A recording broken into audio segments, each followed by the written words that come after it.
Hey people, how is everyone doing today? It's been a very, very rainy day. So, how are you? How are things? Hey Kristen, how are you? So, there are Soca weekenders, okay? And then there are Soca weekenders. And then there is the Soca in Japan Soca weekender. And it is absolutely amazing. I mean, I've been in a couple of times. I loved it. Think about it, okay? You have Soca and Soca Fets in Tokyo, all right? That in itself is amazing. But kind of putting that aside, the kind of seeming exotic vibe of that, the team has an attention to detail, which is absolutely fantastic. I'm always impressed by attention to detail. So just thinking about kind of last year, all right, they came to pick you up, at the airport. Hey, Shiaki. They had the flyer of all the events, okay, what was going on, loads and loads of detail. They even gave you, I'm not sure if you can see it, a couple of learning Japanese phrases, all right, hello, konnichiwa, nice to meet you. Yeah, I'm not even going to pretend to do that. I'm going to bite my thing off. And then even there's the kind of the wristbands. Now, yes, we have wristbands normally, but on the wristbands, you'd have the hotel. So even if you didn't want to use the coaches, or if you ever got lost, you just show someone this wristband and the taxi or whoever could take you to the hotel. So there's this I love their attention to detail. And I thought at this time, it'd be really, really interesting to have a conversation with this Black business owner, okay? It is always so difficult to have a business, but to have a business in somewhere in the Far East, I really wanted to find out more. So I just wanted to have a conversation. I wanted to kind of have a talk with Keegon and just find out how things are, So let's see if I can get a hold of him.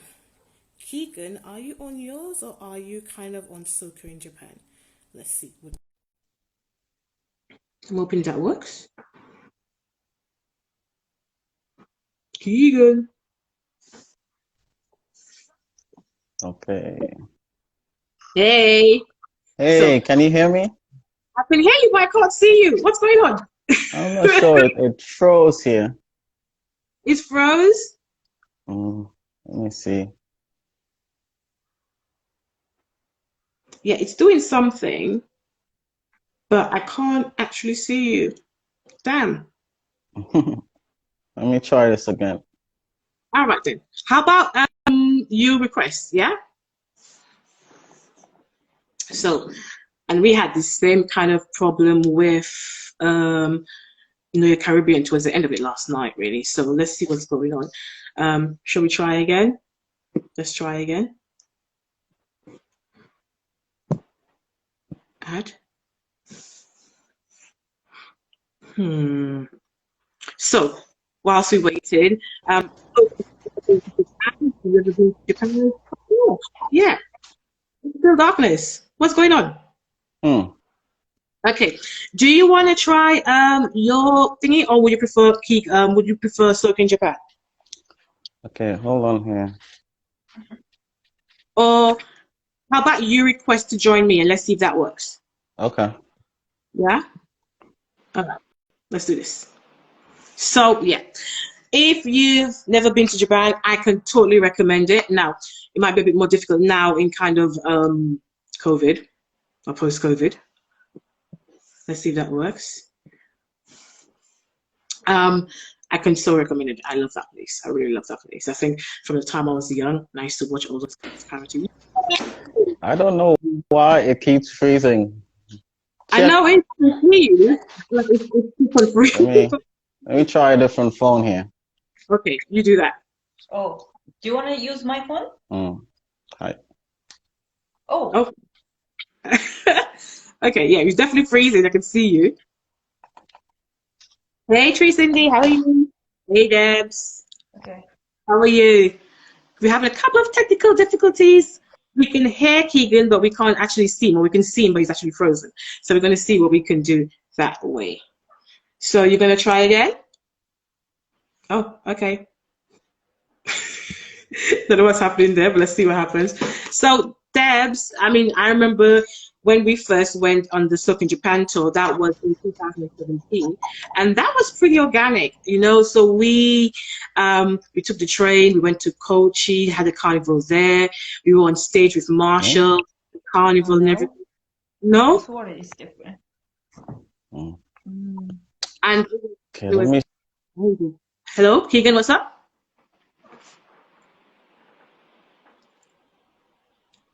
Hello. Okay, so whilst he's doing that, let's have a bit of a chat. So yeah, loved it. I think what I liked about the Soca in Japan tour, it wasn't just about soca. Hey, Dark Peeps. It was they showed you the soca fets, but also as well they tried to kind of incorporate a bit of the Japanese culture. And to see a couple of some temples in Kyoto. There was the kind of team lab. Oh, something else is going on. There's a team lab, and there were so many sites to see. So I love the fact that it wasn't just strictly soca. Okay, for me, if it was just strictly soca, then I could have done that anyway. But it was amazing, and that's something I really recommend that you do try. Okay, and I'm not just saying that because I have been a past sponsor of Soca in Japan, or I Love Carnival has been rather. It's just it was really a good time, and it was really good to see how the Japanese culture kind of appreciated the Caribbean culture. Now we do know that the Japanese, they love bashment. There's a really they love the bashment, they love the dancing and stuff like that. But there seems to be a kind of growing love for soca. It's taking its time, but yeah, it was good. It was really good, and I think it would be really good to see. Oh yeah, no, because I was planning to go this year as well, but I just yeah. COVID just mashed up everything for everyone, really. So let me see if I can try them again. Let's see if it works.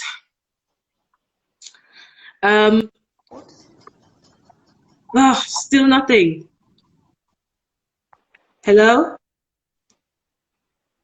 Hey. Okay, no. Okay, so he's going to restart his phone. So while he's trying to restart his phone, are there any questions you kind of want to know whilst we're here, whilst we're waiting? Are there any questions you'd want to kind of know from the team? Okay, so for those who've just come a little bit late, this is the Soca in Japan team is run by, a Trini, Black Trini. His name is Keegan. And I first met him, was it in 2016, 2017? When did you go to Japan, Debs? Was that in 2017? I think it was in 2017. And I was just really impressed by kind of the kind of his ethos, his business working, you know, the way he wanted to kind of amalgamate the two together. There's some places I can totally recommend. Totally recommend if you're ever going to Japan, Kyoto. The temples there are amazing. I can totally recommend Takeshi. I can never say the name right. Takeshi Street. Get some really cool stuff there. You know, there's still so many places I've never been to. I want to kind of go to the Samurai Museum. I haven't done that. Okay, Mount Fuji, I want to go closer to that. Okay, if you ever get the chance to go to sumo wrestling, do attend the sumo. It was so amazing. I mean, I didn't think I'd like it. Come on, think about it. Two big men jumping, just in some kind of pampers, kind of wrestling each other. But you know what? It's really good. It was good. I totally enjoyed it. So we are still waiting for Keegan. He had to kind of reset his phone because we could hear him, but we couldn't see him. So whilst we're here, are there any questions you'd like to know from the team? Any kind of things, any thoughts about kind of soca in Japan? I mean, there are going to be loads of questions about kind of, is it kind of cultural appropriation? All right. We have the Caribbean culture. They love it. Okay. Is it cultural appropriation? Is it cultural appreciation? What is it? So that'd be really cool to find out. What else can I tell you about Japan? So when we first went, I think there was about 7 of us. Was it 7 of us who went? And it was so cool. It was cool. I mean, we were there. There was Selector Hemo, so she was doing a thing. She had a truck on the road. Woohoo! Okay, let's see if this works. Hopefully it works. Hopefully it works. Hopefully it works. Yeah. Okay, finally. I had to switch phones. You did. Listen. I don't know why my phone wasn't working. So Oh man, I was sweating. hold I was on. sweating. I was thinking, how much more talking I gotta do before this Yeah. mic comes? Hold on one So, second. Let me see. okay. You can put in yours. Okay, I'm ready. How is Shiaki doing? How's everyone? She's good. Everybody's good. You know, Everybody's doing our best during this time. You understand? You understand? You got your rest and stuff? Yeah. I mean, I was just telling everyone, you know, when we first met, I think it was probably like, was it 2017? And I was just kind of so impressed with kind of everything. I was impressed with kind of the Japanese culture and how the soca was getting in there. And I'm just thinking about it now to kind of how we were on the trains going to Kochi and how much has grown in the past kind of 3 years, you know, Right. coaches and all that stuff. But you know what, Keegan, I'm really curious. How did you get to Japan in the first place? Well, Japan has always been a destination that I wanted to go to. Growing up, I always was into technology and, you know, anime and, you know, Dragon Ball Z, Pokemon, all those type of things. So, you know, I like to travel. And Okay. one day I told a buddy of mine, I was like, listen, let's go to Japan.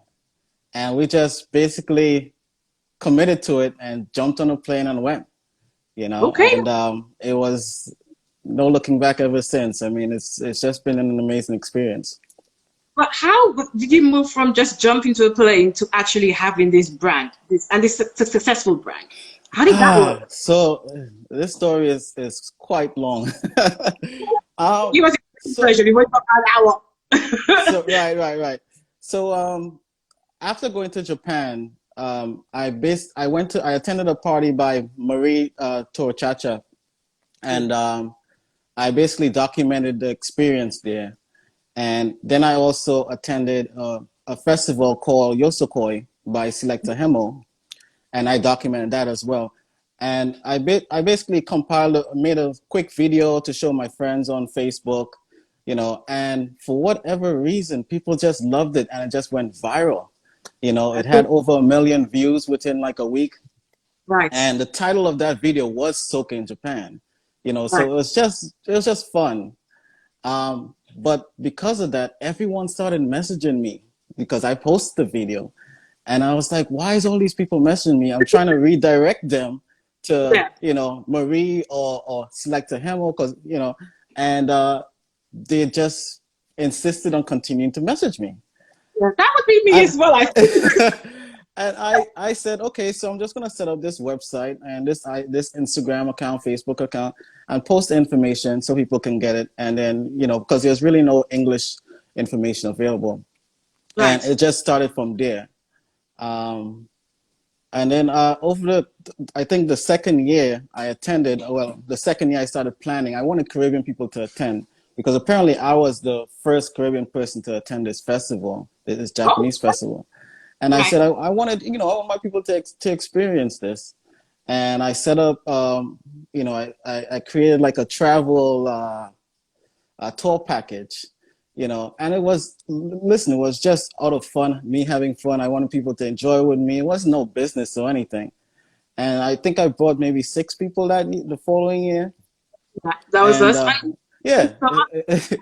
And you know, during that year, I was also working closely with Selector Hemo, and we were pushing to bring Marshall there. And you know, so we were doing quite a lot. But I was just mainly as in the role of helping, doing it as a, you know, I just want to have fun. I want to experience this in Japan. I want to see this thing grow. I love Japanese culture. I love Caribbean culture. And, you know, so it was a blast. Marshall came, you know, the 6 other Caribbean people was there, and we just had a great time. After that, Selector Hemo, I guess, you know, because she's been doing this festival for close to 10 years, and that was the 10th anniversary, and she wanted to do something different. She didn't know what she wanted to do then, but she just didn't want to continue on with the festival. And I thought to myself, you you know, somebody's got to continue this. I mean, there's a momentum going on here. And basically no one wanted to step up. And months went by, no one is stepping up, and they're telling me, well, you why don't you try doing it? And I'm thinking to myself, well, this is a Japanese festival. I mean, it's like 90% Japanese music, and you know, there's so many rules involved. There's no way I can do this. And I'm more, you know, focused. I want to just party. I want to have fun. I don't want to have those responsibilities, Right. you know? So eventually I made a decision. Well, actually, during that same year, sorry, I'm bouncing around because so many things was happening at once. A lady contacted me by the name of Pedra. She is actually one of our sponsors. She operates the brand Carifrige. Right. And she used to be based in Japan. She pretty much was in a similar role of me, maybe close to 10 years ago. And she got to the point where she brought Ronnie and Carol to Japan, and they had a Carnival mass band launch in 2010. Wow. So she gave me a little bit of pointers, and you know, tell me, oh, she believed in what I was doing, and you know, so I was at the point where, okay, should I just give up on this thing because she, like her mother, you know, she doesn't want to do the Yosakoi anymore, and move on with, you know, just continue traveling, or should I take the step and take charge, take a lead? And eventually I said, you know what, I don't want to see this thing just die down after all this work. So I gathered all the people, all the promoters I learned of in Japan, all the friends I made, and I said, okay, let's do a festival and let's make this thing happen. And that's how Soca in Japan was born, you know, and yeah. So simple. So it moved from 6 of us foreigners, right? 6 or 7 of us foreigners to how many did you have last year? Last year the tour was 40, I think 44 or 46. Okay, and that's 44, 46 foreigners, yeah, right? And then on top of that, whoever came just for the partying, it's separate. Exactly. So, and that was pretty successful. So I guess I kind of want to know, Keegan, now. We know that Japan, they love the dance hall, right? You know, Mighty Crown and everyone, they've been doing their thing for time. As you get into soca, is there a growing appreciation for soca? Yeah, there's definitely a growing. I mean, over the years, I've met more and more soca lovers in Japan, and people like, I know even this year, Trinidad Carnival, we brought this girl to Trinidad, and she's like, "Oh my God, this has been my dream for so many years. I can't wait to be with you guys." And we created that opportunity for her. I mean, she was ecstatic. So yeah, there's definitely a growing appreciation, but it's a small niche, you know. But over time, I believe it will continue to blossom. Awesome. Now, it started kind of very organically, but now you're a businessman.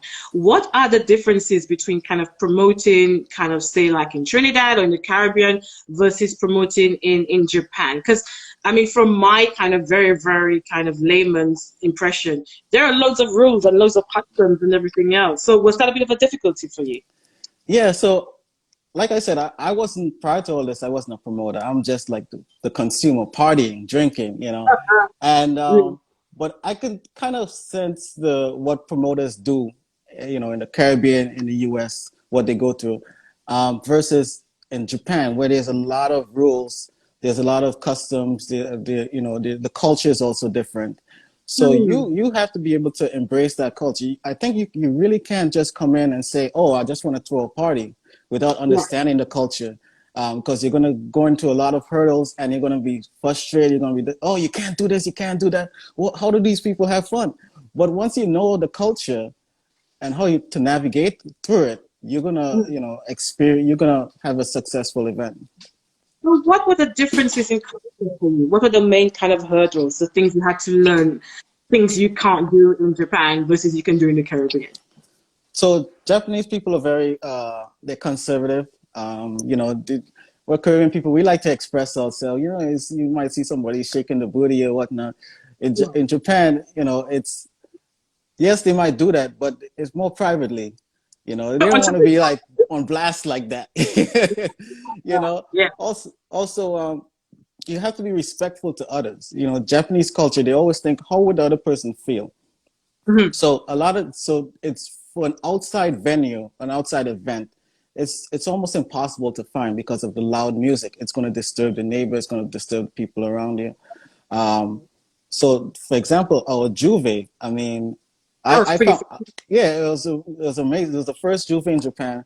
But I was the one that found the venue because, I mean, I like exploring Japan and I just randomly, came about this idea and it's like, okay, this is where we're going to have Juve.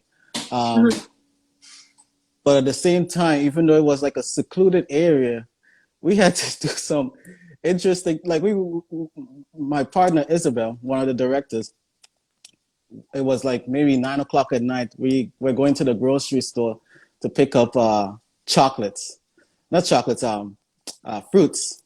Right. Fruits, because in Japan, fruits is a luxury. Okay. And we were picking up a bunch of fruits for the neighbor the neighbor to the Juve venue, but they lived maybe half a mile away. It's still quite far.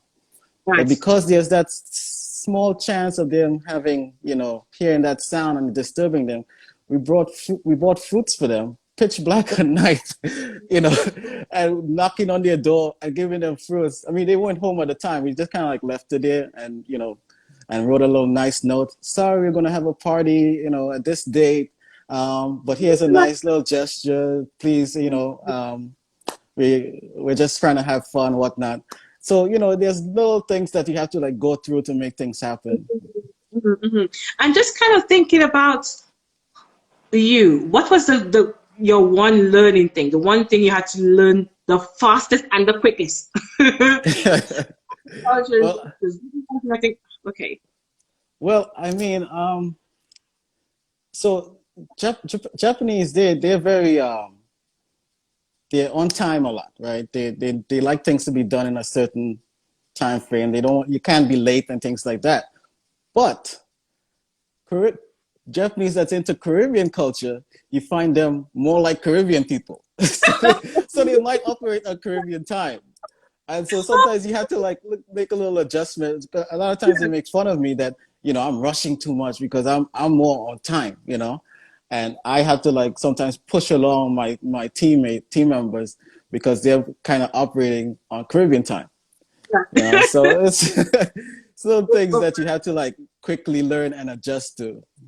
I love it. I love it. I think the one thing that really impressed me, and I'll keep on saying that about your team, is your attention to detail. I mean, I still have your flyer and your wristband. I'm surprised. No, honestly, because I'm like, wow, that's fantastic, But is that something which was part of the Japanese kind of way of doing things, or is that your way of doing things? I was really curious about that. So the wristband is completely my idea. And because, I mean, being a traveler and with my experience when you came the first year, Yeah. I wanted to make sure that people, controlling so many people, 40-something people, it's going to be tough. And people might potentially get lost, So I wanted to make sure that it's safe, that people they still have that freedom where they can go out and explore if they choose and come back to the hotel safely and meet up with us. And then the pamphlet, I mean, it was supposed to be done by Takumi, which is our lead designer, but she was busy, so I kind of designed it myself as well, and then we tweaked it amongst the team, me, Isabel, Chiaki, and so we just kind of like worked together to create that to create those details. But I think the Japanese still thought it was quite disorganized actually, because I made it knowing Caribbean culture, how we react to certain things and what we like to do, what our level of freedom.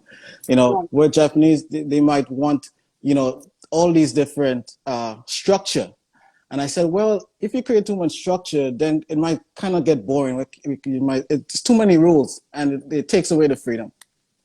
Right. So I think for next, we learned from that, even though like behind the scenes, there was like a lot of bickering going on. Why was this done like this? Why was it? But we learned from that. So the following year, which was supposed to be this year, we kind of fine tune it where it's taken off that template, but the Japanese organization in the background for the staff members, not so much the the customers, but for the staff. So that way we're more efficient and we're able to like increase the size of the tour and even increase what we can do with the tour. So the infrastructure has greatly improved over last year. I love that, and I think I'll come to that in a bit. But what I really liked about this Soca in Japan tour, it was the fact that it wasn't just about soca, okay? Because you can have a soca weekend anywhere, but for me, what I loved is that you kind of incorporated a lot of the Japan culture in there. So there was the going to the temples and the dressing of the the kimono, the sumo wrestling, which I actually really loved.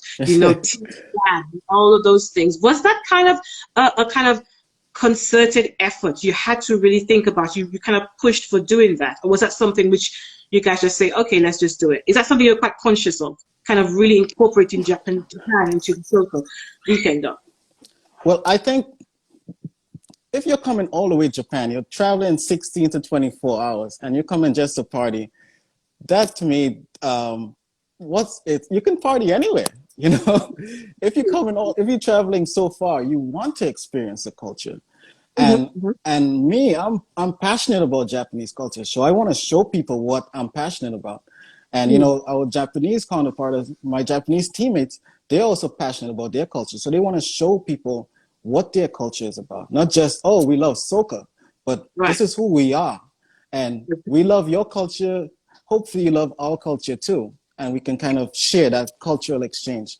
So we made it uniquely that you can experience both of them in our platform. And I like that, because I was looking to my other question. There's always the idea of culture appropriation, okay? The fact that, people just take a culture and kind of want to make it their own, and there's no respect for the culture and stuff like that. And I mean, we've had a discussion before, Keegan, and I just wanted your thoughts on that. I mean, is soca in Japan actually culture appropriation? Well, seen as Ukrainian and stuff? I don't think so. I think if Japanese were just taking it and excluding Caribbean people, I would think so. But most of our team, pretty much all of our team, have been to the Caribbean, consume, buy Caribbean products, buy Caribbean merchandise, embrace Caribbean people, that they want to party with them, they want to learn about them. Even if they make a post on IG, they usually tag who's the creator, like our dancers. They might say, oh, well, this dance move was created by this Caribbean dancer. Japan is a unique country. That it's the only country in the world that speaks Japanese. So they have to make a conscious effort in actually going out there and studying a culture and bring it back to their home country. This doesn't come in just like that, because the language barrier. Right. And being that they're so far away as well, it's not like they can just jump on a plane and go to Trinidad or Jamaica. If they want to experience it, they have to bring it to their homeland and build it there. And as it builds, then there's more potential customers for Caribbean culture. If soca in Japan grows throughout Japan, then soca artists can be traveling in Japan, not just for Japan Soca Weekend, but they can be traveling at different points in Japan and actually making a decent salary. I love it. Touching on the artists, you brought quite a few artists over for soca in Japan, and you've had a fantastic response for that. But I'm also thinking about kind of not the uniqueness of kind of promoting in Japan. So I know that Japan has a serious kind of dance culture. Okay, is it something you've tried to incorporate in kind of promoting soca as well? Because I know Shiaki, your wife, she's an amazing dancer and stuff. Is that something you've kind of thought about? So that's part of our structure. So I'm the owner, I'm the lead director, but then there's also Isabel. She's also one of the directors. And then by extension, my wife, Chiaki, she's also one of the directors, but she's more in charge of the dancing division. She's a dancer. In Japanese culture, and I think this is why dancehall, has such a success in Japan. In Japanese culture, they love dance moves. If you go to any festival in Japan, they call them matsuris. There's a lot of choreographed dance moves, and dancehall has that. So it makes it easy to learn and adapt to. Soca doesn't really have dance moves per se, but if you incorporate dancing into soca, you can kind of attract that culture that loves dancing. So we incorporate that in our festival, where we have dancers, and for event Island Nations, we have dancers doing various introduction to the show, and it helps bring new customers to our base. I love it. I love it. Okay, so Keegan, for the first timers coming to Japan, what would you recommend? What would you recommend they see? What would you recommend they do? What would their expectations be? Because I think sometimes when we come over, we almost think that, I don't know, there'll be a McDonald's around every corner, or we're expecting to get wet. And I'm just wondering, yeah, what would your recommendation be? So Japan, so it's a foreign country. You're going to experience different things. There's different food. There's not going to be Caribbean food readily available like that.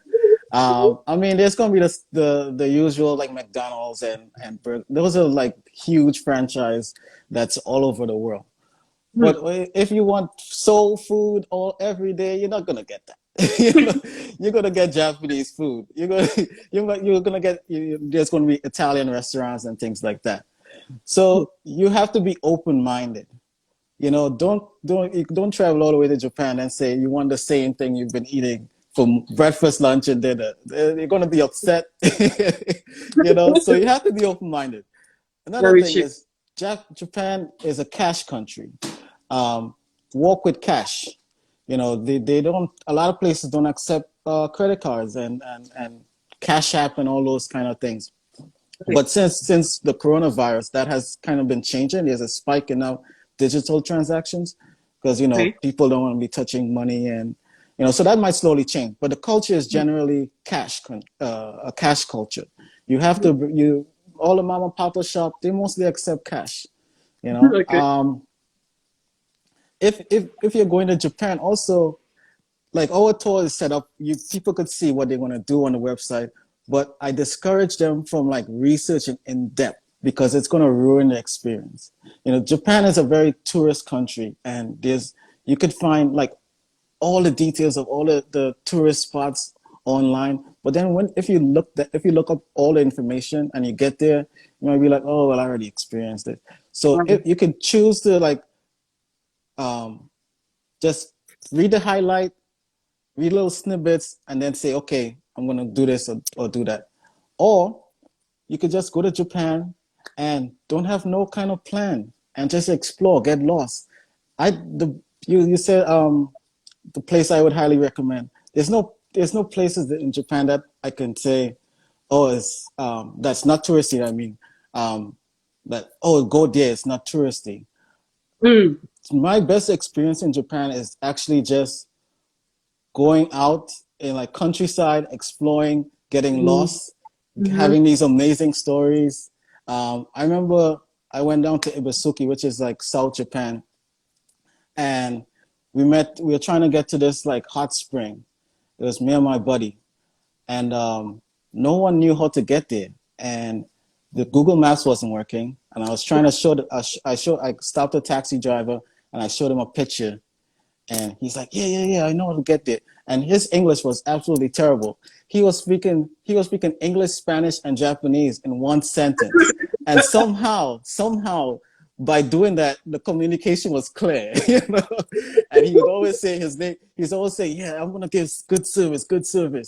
And, he finally got us to our destination, and we actually nicknamed him Service. Because it was just an amazing experience, and we probably wouldn't have gotten there if we just like, went out and just like explore and see what's just random things.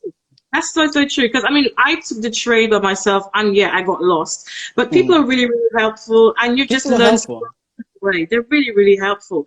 So let's get back to kind of Corona, because Corona mashed up my plans. I wanted to come everyone's plan. My plans, right?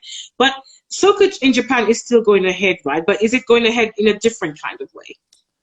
So I'm gonna give you a little bit of exclusive, I guess. I love exclusives. So unfortunately, we have to postpone or cancel the Carnival for next year. Oh no! We can do it. Right. I mean, cases in Japan is low, and we're still within the legal framework according to the Ministry of Health or whatnot. to do something like that. Okay. But I feel like it would be it's going to be an injustice because we have fans that's like really loyal to us and has been coming from day one, and they've been looking forward to this establishment of the carnival, seeing how this thing has grown. You know, Exactly. so we could continue to improve on our carnival and bring it even harder next year because we already all the proposals and all the proposals has been approved by the relevant authorities to go ahead with the carnival. The costumes has been designed. The infrastructure. So it's just we can focus this entire year on improving. So next year, instead of even though it's the first carnival, you're kind of getting year 2 of the carnival because we're improving on it for the following year. So just to get this straight, so there is no carnival, but will there be fete for even the locals, or everything is just squash? Yes, there's still going to be fetes for the locals. Right. With another exclusive Juve is going to happen. Is it? So Okay. like I said, cases are low in Japan, but we still have to be cautiously optimistic. And Right. So it's just kind of like waiting to see how things happen. And as long as things remain how it is, we'll proceed with just a local experience. And then next year, give the local people something, because this right now it's kind of depressing. I mean, everybody's inside and there's nothing to do, and so give the locals something, and then next year we come back even stronger. I love it. I love it. I love it. So just kind of thinking in general, what are your ultimate goals for soca in Japan? Okay. What is it? An increase in numbers? You mentioned kind of soca in Japan going to various other parts of Japan. Do you have an idea of what you want for it, or what your team wants for it, rather? Well, I think we want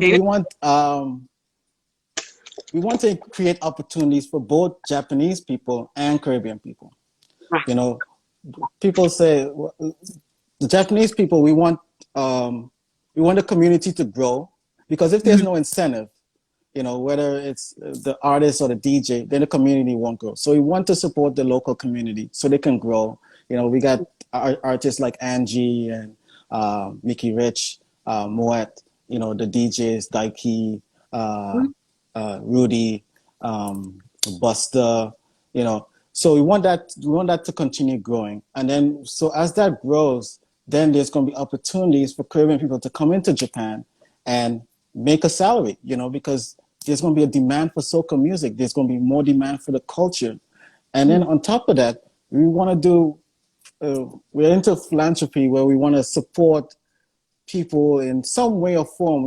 I was talking to Pedro, like the Kai Fridge lady, in terms of what can we do to bring a Caribbean national directly from the Caribbean to Japan.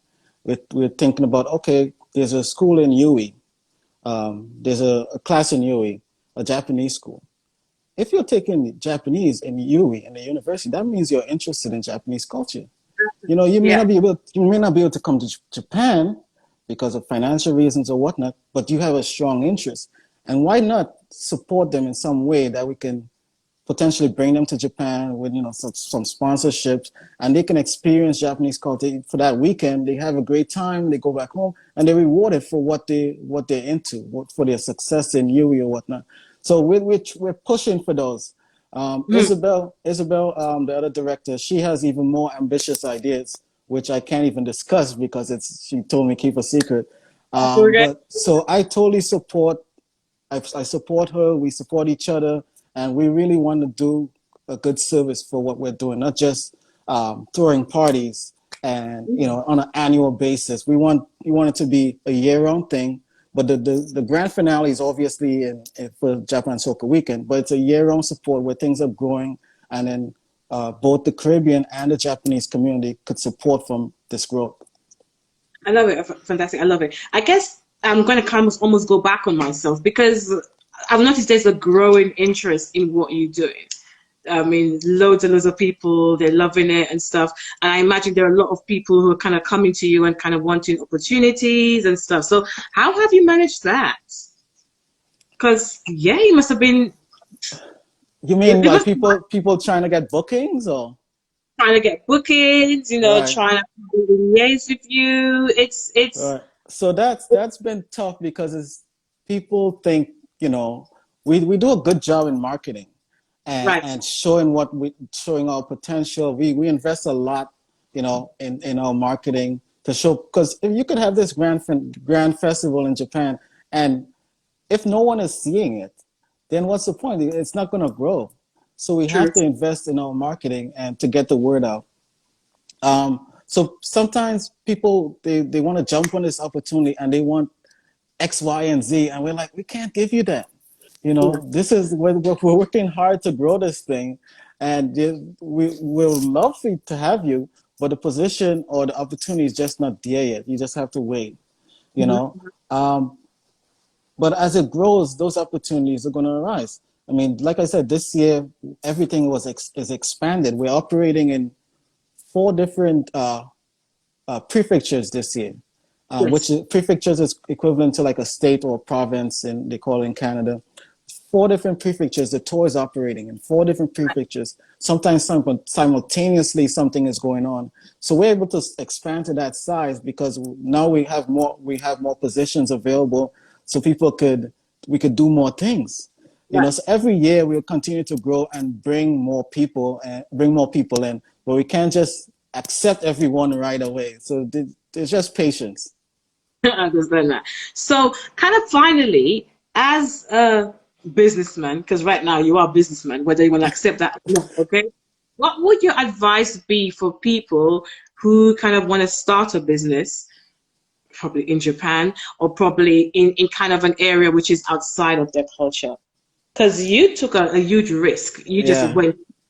What advice I would think you? I think the most important thing is you have to have a passion. If you're Mm, not passionate about it, then it's work. And you don't want it to be work. Uh, if so, and then also learn the culture, embrace the culture. Don't just come in and say, well, I could throw a party and I'm going to bring X amount of people, and you're not respecting the culture. Because you want your customers to respect your culture as well, right? So you take some time and learn the culture, and just listen to people, because you may not always have the best ideas. They might have great ideas, but they just didn't know to execute it. And then you came along and you might be better at executing it. mhm, mhm. Yeah. Let me show you this thing real quick. Oh, okay. What's this? So this here is called this is a Japanese, it's called a kumare. Okay, kumbare. Kumare. So basically, if you have a Japanese, it's like a cultural thing. If you have a Japanese business, you get Okay. one of these, and it brings good luck to your business, right? Oh, wow. Yeah, yeah. And then so every year you go to, I think it's in November, you purchase one of these, you say a little wish or prayer, and then they sing for you and they wish for your success. And if you're successful, the following year you buy a bigger one. And then Okay. every year you're successfully, it gets bigger and bigger. And I've seen them as big as like almost a house. It's so big. Wow. That's when you're really, really successful. Okay, So so you're gonna get your this house, right? You're gonna get yours the size of the house, right? maybe one day, but so this is you just embrace the culture, and it's rewarding. Yeah. Things happen with the whole corona this year, but we're still in a good position that we can come back even stronger for next year. And it might best be the luck of this, that we're not just gonna fail and we have to pack up our bags and call it quits. We can come back just as hard, get very strong, and bring out an amazing festival for next year. I love it. I can't wait for next year. Honestly, if they allow us to kind of fly, I'm there. I am so there next year. Yeah. Fantastic. So, anything else? Any final words? Thank you so much for your time. Anything you kind of So wanna? I just want to say, thank you for my team that's been supporting, Isabel, Iona, Chiaki, Ayako, Aya, Takami, our lead designer. Her costumes. I saw a glimpse of the costumes for next year. She didn't show me the whole thing just because, it's for next year. and just get a little sneak peek. But and DJ Daiki, Rudy, Marie, everyone has been working so hard to push the movement. Selector Hemo, just keep doing your thing, and this soca movement in Japan is going to continue growing, and it's all love, and yeah, thanks. Awesome, Keegan. Thank you so much. All right. No problem. Take care, and hopefully we'll see you next year. And if I didn't mention anyone's name, sorry. Oh, Aya, the whole team. There's so many of us. So thank you so much for supporting and keep pushing the soca movement. Okay. Thank you. Tell Shiaki I said hi. All right. All right. Take care. You take care. Bye-bye.